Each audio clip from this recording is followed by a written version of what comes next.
14 वर्ष का वनवास।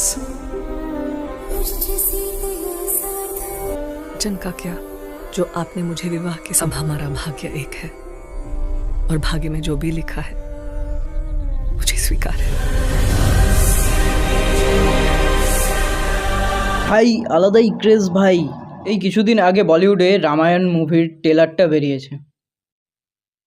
ট্রেলারের স্টার্টিংয়ে রাবণের এন্ট্রি দেখানো হয়েছে। ট্রেলারটা ভালো হয়েছে।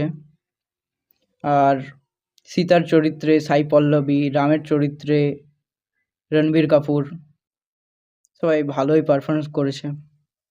কিন্তু রাবণের চরিত্রে যে ইয়াস পারফর্ম করেছে ভাই একটা ক্রেজি লেভেল। এই প্রথমবার হয়তো কোনো রামায়ণ মুভিতে রামকে দেখাচ্ছে রাবণকে দেখার জন্য লোকেরা যাবে। এই মুভিটা হয়তো রামের থেকে রাবণের জন্য বেশি ফেমাস হবে।